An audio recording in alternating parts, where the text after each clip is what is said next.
And I'm Kat, and welcome to the Crime Chat. I am your forensic femme fatale. Natalie is your true crime addict connoisseur.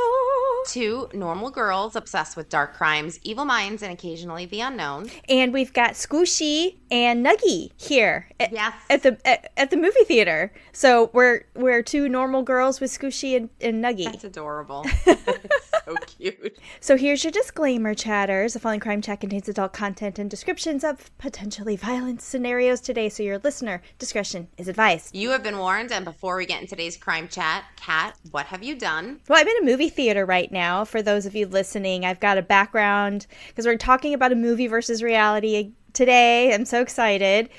So I've got Squishy and Nuggy. They're in the audience with us in a little, scary theme going on behind me. So I set the stage, if you will. That is so cute. Oh my God, those two.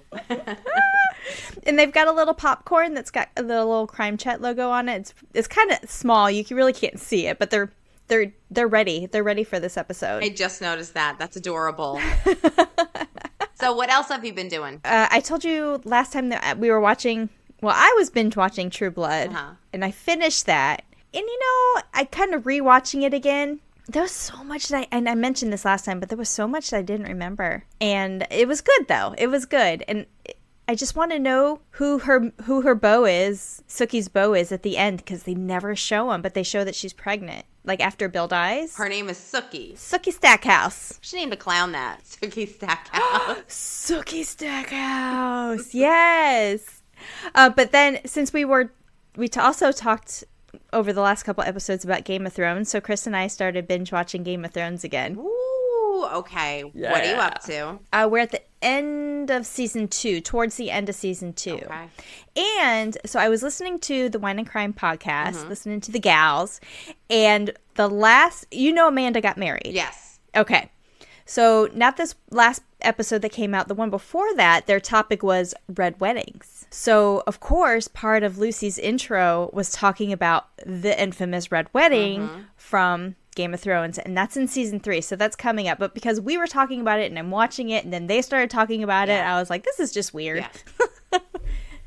The red wedding, and I didn't know that was actually like in the Urban Dictionary, a red wedding. I didn't know that. Where there's like a tragedy surrounding a wedding and or honeymoon. Either it's a death or some sort of tragedy. So the one, Kenyon covered the Canadian case that you probably remember, because I remember seeing this on Forensic Files, where this lady, I want to say her name was Christy or Crystal, she married a guy, but she was also taking dancing lessons, and she got very close to her ballroom dancer teacher. Well, he ended up having a relationship with her now husband, and then she ended up dying mysteriously, and the cabin burnt down. Do you remember that one at all? No. I can't remember exactly. I think the husband's name was Jack. The dancer, he was from Italy, so he's an Italian immigrant. His name was Ronald. Was this the one with the cabin? Yes. Okay, I do remember. Yeah, so the cabin burnt down. Jack was inside the cabin. He ended up getting like some sort of head injury. And she didn't die from the fire or smoke inhalation. She died from drowning in 9 inches of water about 100 feet outside of the cabin. Yeah, that's suspicious. It was, the whole thing was like, because it's been a while since I had heard or like listened to that story. There's a lot of things that was like super suspicious. So talked about that. And then Amanda mentioned a story where this is something that I had no idea about, but you might know because it happens in New York City. There's a lady named Gail, and I can't remember her last name. She was a Dominican immigrant, and she was involved with another man who was also Dominican immigrant, but he was a very prominent businessman in New York City. I can't think of his name. Ostina Garcia, something like that. Well, he was very jealous, controlling, narcissistic, emotionally and physically abusive. She ended the relationship, met this other guy named, I want to say like James something. Well, on her wedding day to this other guy, that Agostino guy came up while they were taking their pictures like right before the wedding and shot her 3 times. There's a march that happens every year on the anniversary of her death where women in wedding dresses march from her home in New Jersey and then go to the church in New York City where they were supposed to be married. I didn't know that. And that happens every year. Really? Yeah, it was like, oh wow, okay. But it started, and I want to say it happened in 1998 or 1999. The guy was convicted in either like 2002 or 2003. But every year since, well, maybe for like the last 20 years or so, there's been a march just kind of in honor of this lady, Gail. Wow, I didn't know that. I guess that was before I was obsessed with true crime. Because if I was there today, I would be at that march. Yep. So that's pretty much what I've been up to. And what about you? I honestly have not turned on the TV this entire week. I've been prepping, and I know I told you last time that I'm searching for a humble abode, and I found a new home.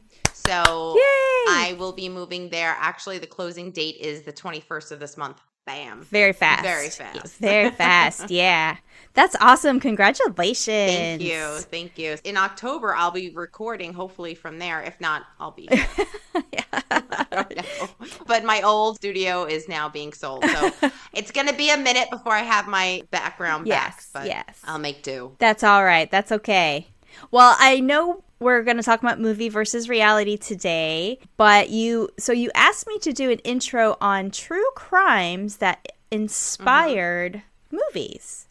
And the heart-dropping thrillers that we all love are sometimes twisted and eerie enough to think, how the hell could somebody come up with this story, like concoct such a twisted story? Yeah. Occasionally, these vile and often morally corrupt movies are actually based on true stories. So I found quite a few articles covering this topic, but I'm going to mention 12 of the most iconic movies based on a true story that I got from movieweb.com. Okay. Some of the movies you may recognize, some you may not. I didn't recognize all of them. And there was more than that was listed, but I just pulled out 12 because I'm going to mention another kind of poll after this one.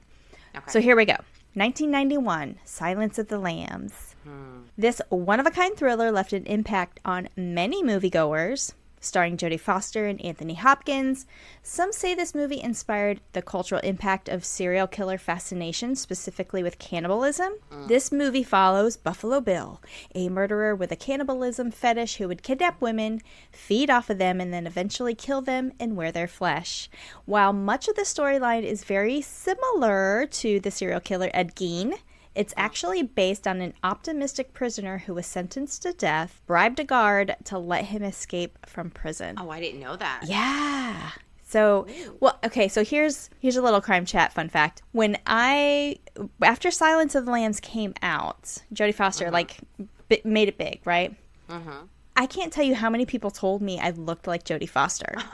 You're way, and I was way prettier than Jodie Foster. Well, I was a teenager then, so it was like, maybe resembling, I was still maturing. Yeah. But yeah, I was told I looked like Jodie Foster. Okay, the second one is the 1960 movie Psycho. Yes. This story surrounds Norman Bates, played by Anthony Perkins, who runs a hotel and was known to have a strange relationship with his mother. While at first Norman seems very timid, he flips a switch after watching his hotel guests and then murdering them, as in the iconic shower scene. This was heavily influenced yet again by Ed Gein. Ed Gein's mother abused him and his siblings and forbade them to interact with women, and this was likely the personality trait directors aimed for Norman's character within the movie based on his relationship with his mother. Did you ever watch the TV series Bates Motel? Yes. I was obsessed with that. I loved that. Oh my gosh. Okay, so the next one was also inspired by Ed Gein, the 1974 The Texas Chainsaw Massacre. The character Leatherface was not an actual person, even though the plot was seemingly advertised as a true story. Like, a lot of times when the movie came out, they're like, based on a true story, people thought it was real. But again, the actions of Ed Gein did inspire this film. He was notorious for making clothes and accessories out of human skin. Nipple belt. Yes. He made a nipple belt. He did. He made lampshades out of human skin.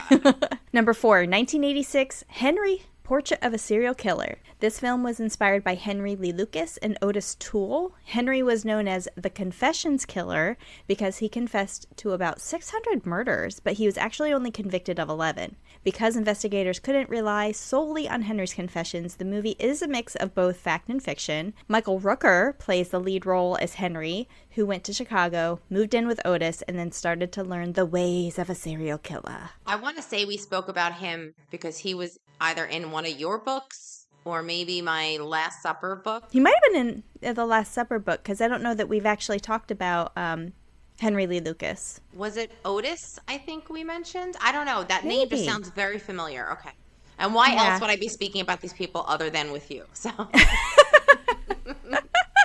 Number 5 is the 2007 movie Zodiac, starring Jake Gyllenhaal, Mark Ruffalo, Robert Downey Jr. They all lead the way on solving one of the most fascinating unsolved crimes to date. The movie was dramatized not only from the Zodiac killings in San Francisco from 1968 to 1969, but also there was a novel of the same name written by Robert Ray Smith in 1986 that also inspired the movie.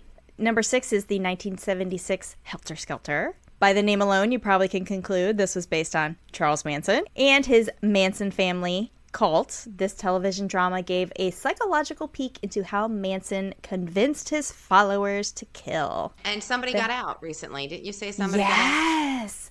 Oh, yeah. Leslie Van Houten. Yes. She was one of the Manson family cult members. Yeah. Yeah. The next one is 1992's To Catch a Killer, focusing on the formidable killer clown. This movie is based off of John Wayne Gacy and his two sides. One was a kind, fun-loving clown in public turned rapist and murderer, and he was responsible for taking the lives of 30 boys.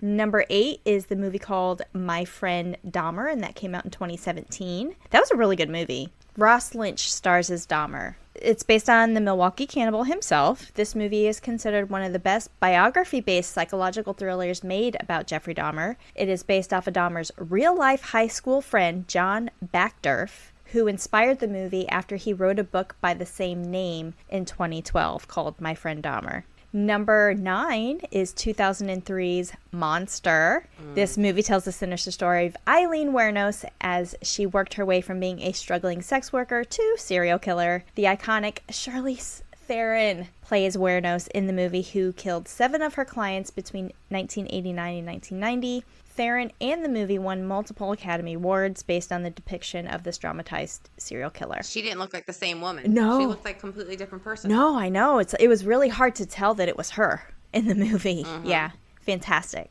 Number 10 is the 2011 The Snowtown Murders. Between August 1992 and May 1999, 3 young men named John Justin Bunting, Robert Joe Wagner, and Jamie Spiriton Velasquez, they carried out what would be known as the Bodies in Barrels murders, which included torture and cannibalism. The case is actually one of the most violent incidents ever to be held in South Australian courts, and the movie captures the impact these young men made on Australian history. Wow. I'd never heard of that before. Neither did I. Future Crime Chat.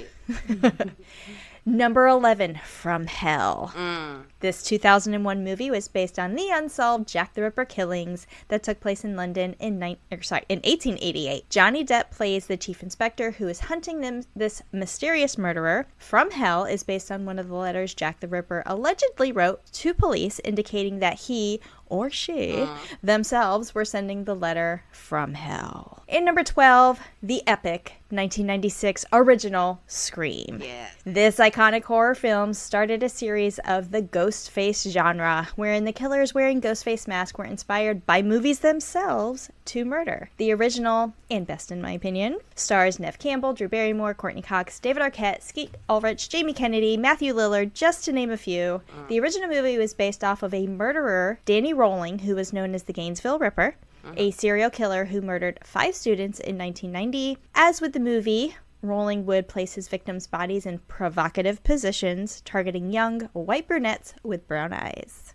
So that's the list of the 12, some of the most iconic incidents that inspired movies or television series. IMDb also had a biographical true crime genre list that was kind of listed in order based on popularity. So here's the top 5. 2013, The Wolf of Wall Street, based on the true story of Jordan Belfort, from his rise to a wealthy stockbroker living in high life to his fall involving crime, corruption, and the federal government. Have you ever seen that movie? No, I did The not. Wolf. It's a very good movie. I think Leonardo DiCaprio, Jonah Hill is in it. I'm trying to think who else is in it. Yes, it was really good. 1990, Goodfellas comes in at number 2. The story of Henry Hill and his life in the mafia, covering his relationship with his wife, Karen, and his mob partners, Jimmy Conway and Tommy DeVito.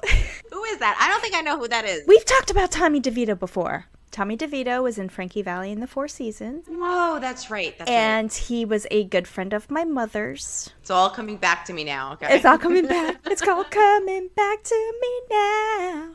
Yes, Tommy. So he had passed away from COVID complications a couple years ago. But yeah, my mom actually took me, before we met Tommy DeVito, she took me to the movie theater to go see Goodfellas with her. Of course, I had to have parental, at this time I was not, I think 17 was the age for R-rated movies. Is that right? Yeah, I wasn't old enough yet, so I went with my mother. She took me to go see Goodfellas.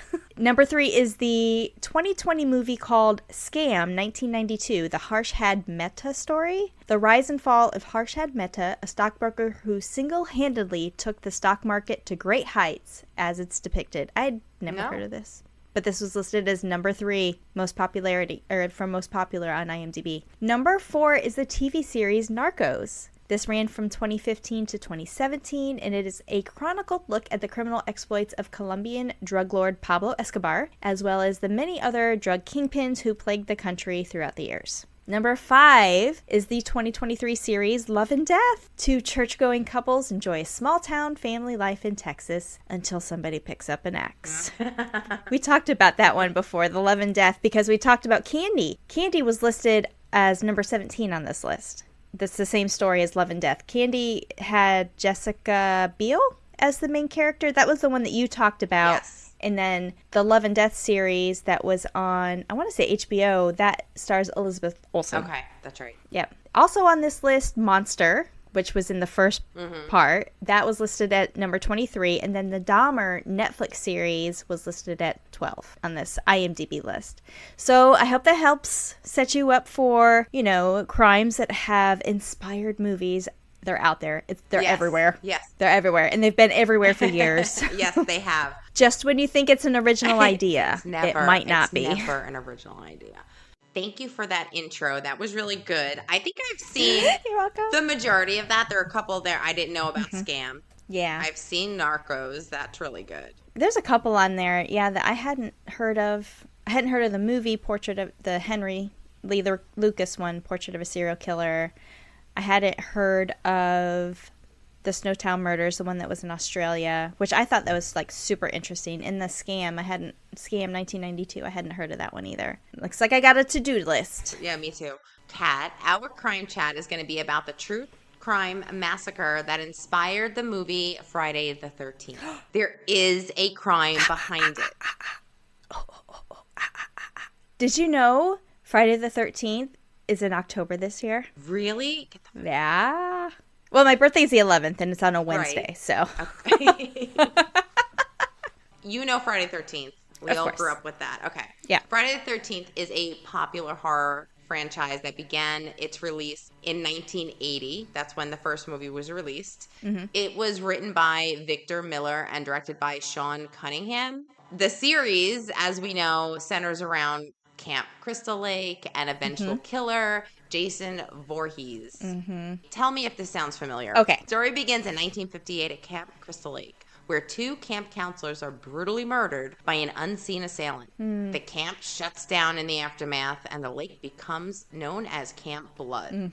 I remember the first time when I saw this movie. Well, it's almost October. All the Halloween movies are going to be coming out. All the spooky movies are going to be coming out again. So you got to watch it again. That's right. Fast forward in the movie to 1980, a group of young counselors is determined to reopen the camp. Despite the warnings from locals saying, it's got a dark history. Among the counselors is Annie Phillips. She hears stories about the camp's past and the supposedly curse of Friday the 13th. I guess all these killings happen on Friday the 13th originally. In the movie, Annie started to notice that there were unsettling events beginning to occur. One by one, the counselors were being stalked and killed by an unseen killer who is revealed to be Pamela Voorhees, the mother of the boy named Jason, who drowned at Camp Crystal Lake in 1957 due to negligence of the camp counselors. There's our storyline. Kind of there it is. This is why all the murders are taking place. Pamela, driven mad by the loss of her son and blaming the counselors for his death, embarks on a murderous rampage to prevent the camp from ever reopening. She uses various weapons, including a machete, arrows, and other implements to kill counselors, basically. Ooh, there's a machete behind me. Is that a machete or is that like a tire iron? Oh, it might be a crowbar. We know our weapons. I think it's a crowbar now that I look at it. We would be terrible killers. Grab the knife. No, Kat, that's a lipstick. But is it? It might be a stun gun. The final showdown occurs between Pamela and Annie. After the brutal confrontation, Annie manages to decapitate Pamela. Exhausted and traumatized, Annie gets into a canoe to escape across the lake, believing the nightmare is over. However, as morning breaks, the decomposing body of young Jason Voorhees emerges from the water and drags her into the lake, setting the stage for the sequels. That's when he's got the hockey mask on and he's just coming up out, right? No, that's when he was completely like in moss. He was a little boy. The scene of him reaching over the boat and grabbing her, he is completely in like lake moss. Like algae. Yeah. The story that inspired Friday the 13th is not from the US. This story takes us all the way to Finland. Oh. Yeah.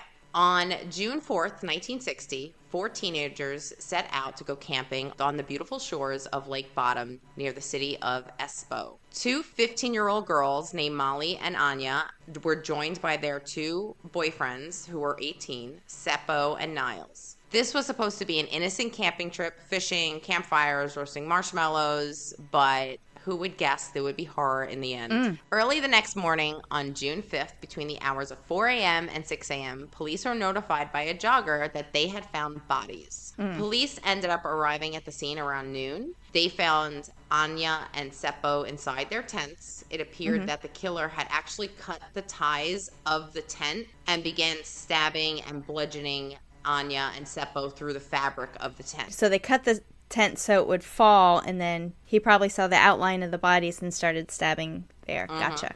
Molly was found on the top of the tent and was undressed from the waist down, even though there weren't any signs of sexual assault. She had, however, sustained significant worse injuries compared to the others. Okay. She had been stabbed numerous times even after she died. Niles was found on the outside of the tent. He had multiple injuries, including a concussion, a fractured jaw, and deep knife wounds to the forehead, but he was still alive. Ugh. Niles stated that he had no memory of what happened, but the weapons were never found. The police discovered personal items were missing, like clothing and their wallets, and also the keys to the motorcycle that they were using. Some of these items were also found a couple of miles away. Okay. Like they found like articles of clothing and stuff like that. Not long thereafter, a group of young boys came forward saying that around 6 a.m. they had been out bird watching and they had seen a blonde man walking away from the campsite where the murders took place. So that's the crime. That's basically what happened. Okay. Now, we're going to talk about the suspects because technically this crime is not solved. Really? All right? Okay. Yeah. There were only really 3 suspects that stood out to the police. The first suspect is Carl Vladimir Gulfstream. He was known to be a nasty man that ran a camp kiosk, and he absolutely hated campers. Find a new job. Sorry. I mean, I know, right? He would throw rocks at the children, Kat. One of his neighbors stated while Carl was drunk, he actually also confessed to the murders. Carl's wife told police that no, he was sleeping next to her that night, and then he came off the suspect list. was he though? Yeah, I don't know how they conduct investigations in Finland during this time. Well, then again, this is a long time ago. It was 1960, yeah. So he came off the suspect list. At the time of the murders, Carl had also been filling in a well in the front of his yard, like just days after the murders. And a lot of people in the area wondered, like, why is he filling in the well? Like, is he trying to hide murder weapons? Is he trying to hide missing evidence? The police did search the property and they didn't uncover anything. So in 1969, Carl would also drown himself at Lake Bottom. And it was rumored that he had left behind a suicide note confessing to the crimes. When his wife was on her deathbed, she would actually go on to recant her statement that was giving him the alibi. Oh, okay. She stated at the time she was petrified. She was scared of him. He was a drunk. He was mean. He was throwing rocks at kids. And he actually threatened to kill her if she did not tell police that he was not sleeping next to her. So he wasn't home that night. Some even stated that they had seen Carl coming back from the scene that day, but were too afraid to report him to police. He was a mean bastard, apparently. But in the end, no DNA ever was recovered from Carl before he left us. Now, the second suspect, Hans Assmann. Assmann.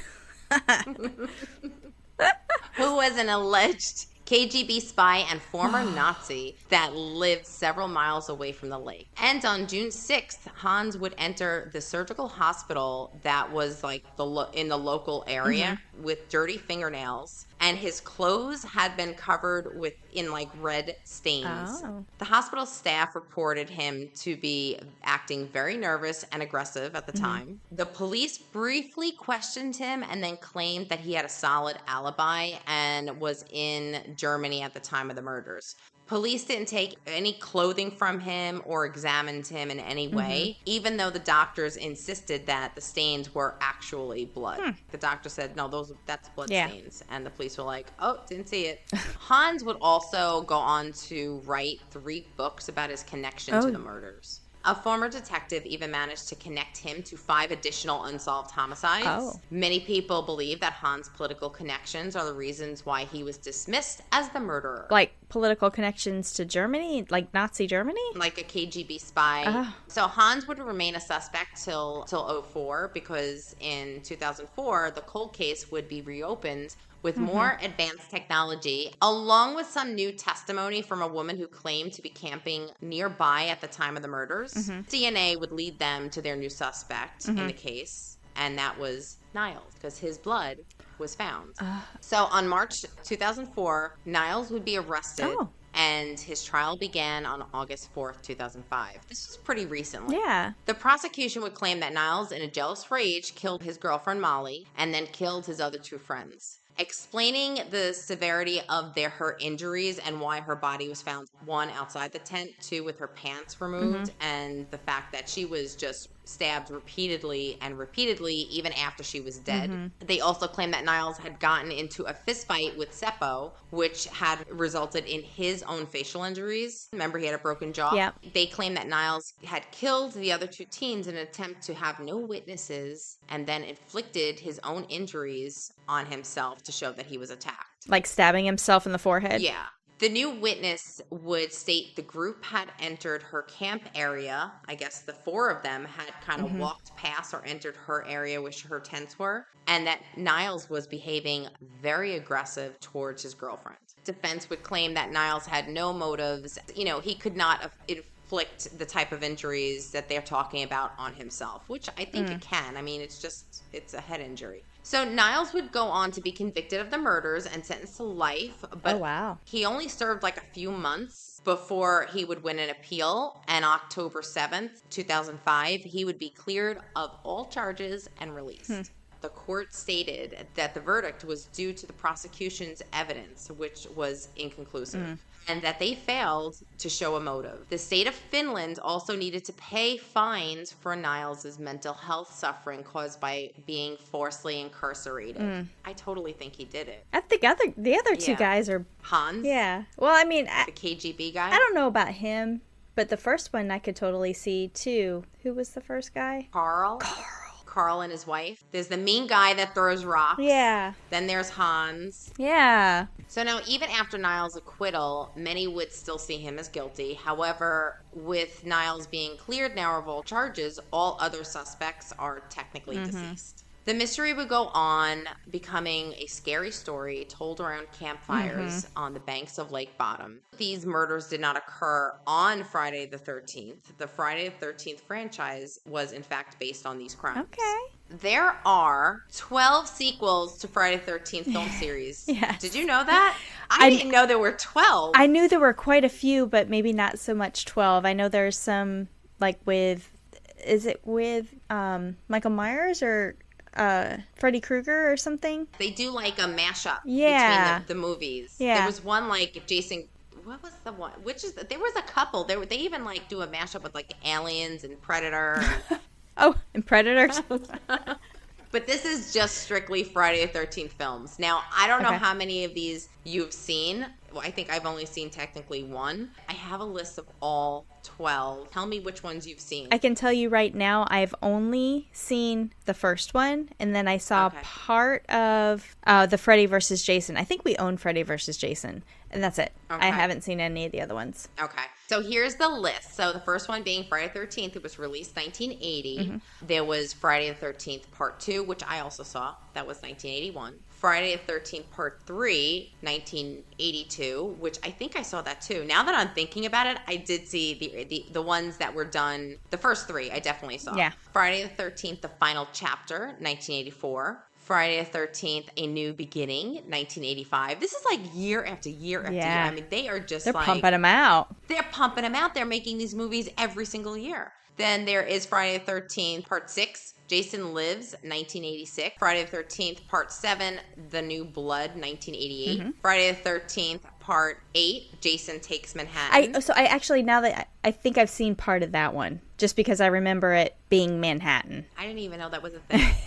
That was in 1989. I didn't even know that was a thing. And then Jason Goes to Hell, The Final Friday, 1993. Jason 10, 2001. Freddy versus Jason, 2003. This was the crossover film with the A Nightmare on Elm Street franchise. Then Friday the 13th, 2009.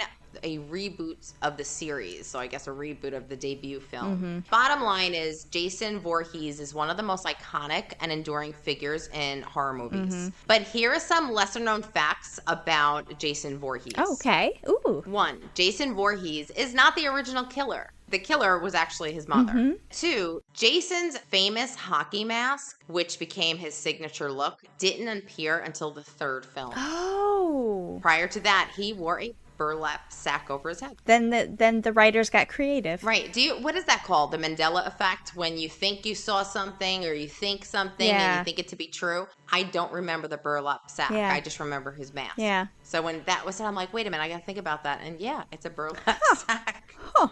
Number 3, Jason has been killed and resurrected in various ways throughout the series. He has been electrocuted, frozen, blown up, and even sent into space. His ability to come back is a reoccurring theme in the franchise. As with many thriller franchises. I have a theory here, and tell me if you think it's plausible. Jason is a zombie. Sure. But he's not eating people. He's not eating people, so he's a different type of zombie, but he's not a living creature. Yeah. Number 4, Jason is known to have the highest body count of all other killers. Ooh. And I have the numbers. Awesome. Here are the stats. Ghostface. He only killed 27 people, and that's with all the movies combined. Yeah. Then we have Chucky, who only killed 56 people in all his movies. Freddy Krueger clocks in at 70-plus kills. Michael Myers, with all the Halloween movies, clocks in at 165-plus-ish kills. The next one is Pinhead. I love Pinhead. 251 kills. And then Jason Voorhees, over 20,000 kills. Yeah. Seriously. For all 12 movies? For all his movies. Wow. Okay. Jason has become a pop culture icon and has made his cameo appearance in various films, TV shows, video games. So, thank you so much, Jason, for all the nightmares you have given me throughout the years. Love you. And this Halloween, I am going to do a Friday the 13th binge watch. The entire There you go. 12 movies. On Friday the 13th. That's going to be a busy day. That's awesome. Thanks so much for doing that. That was, I didn't know that was actually, based on a true story. It's interesting how the writers can take an incident and make it so much more. Because we don't want to leave you hanging, chatters. For more information on this case, please check out After That Crime Chat, with only available on Patreon. And chatters, we have one episode left. Oh, yeah. This season. That's right. Only one episode, and it's a bonus episode, and you can only get that full bonus episode by becoming a VIP chatter on our Patreon.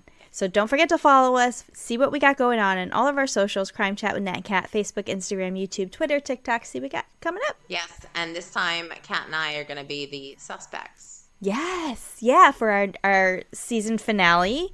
We started the season with named crimes, Natalie and Kathleen as the victims. Yeah. And we're going to close out this season with Natalie and Kathleen being the suspects. Yes, that's going to be good. That's going to be good. Okay, remember, Crime Chat with Nat and Kat. When you become a chatter to our Patreon, you'll have access to bonus episodes, behind the scenes, bloopers, free merch, and check out some merch in the works. And also, we're going to try to name our clown. Chatters, name the clown. Name the clown. We need a name for the clown. Yeah. Sookie? Give us some ideas. Sookie. I think the best part about the name Sookie is the way Bill used to say it, like, Sookie. Sookie. Oh, what about Sookie Funhouse? Ooh. Like a funhouse, creepy funhouse Right. with all the mirrors. I don't know. Oh. Either way, guys, you don't want to miss what we got going on. Nope. We'll see you on the next Crime Chat. Bye. Bye, Nuggie. Bye, Squishy. That is so cute.